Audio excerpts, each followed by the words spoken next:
Okay, so the trick is getting to the point where you're thinking of nothing. If you're thinking about nothing, then just the beginning of a thought, you'll be really super sensitive to the beginning of a thought. If you're constantly thinking of things, it's just like, what am I thinking of? What is he saying? What's happening? I'm feeling hungry. What's going on? Oh, what happened yesterday? What am I going to do? What does this taste like? Oh, my foot, it's kind of itchy. Oh, da-da-da-da. Oh, I'm feeling something. Oh. And all these things are happening all at the same time, then your mind is just full of all these things. So therefore, you're not even aware of when a thought occurs, when it starts to happen. So what these Buddhists have done in their science, okay, and it's a science, but it's a science of the mind, and that they are in the mind. It's not a science of objects and we're studying people, is that they're studying the effect in their mind, is that they sit in front of a wall, for example, that's Zen Buddhists, really, wall gazing. And they try and think of nothing. They try to get to the point where the mind stops. Okay, if you get to the point where the mind stops in time, where nothing is occurring, nothing, okay, nothing. All right, maybe that's enlightenment. Maybe that is enlightenment. Perhaps it is. But actually, it's the bit just kind of like after that.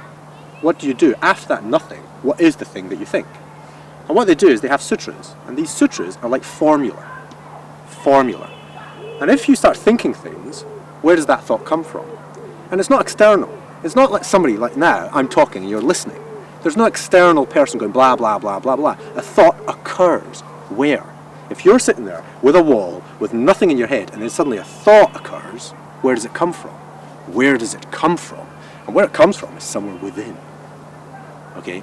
And that focus of attention on that time period, when a thought starts to occur, and if that thought happens to be about mindfulness, about energy, about equanimity, about any of these kind of qualities that are what we aspire to, virtues, let's say, that's, I think, that kind of sets you up to be a nice human being. So you close everything off down to zero, and then you kind of start off, and you kind of reboot into this state, or state of mind, which is that enlightenment? I don't know, but it's kind of interesting. It's an interesting period of time, if you don't think of anything and then just start thinking of things. Not very precise, but okay, damn. I don't think I managed to capture that, but take two.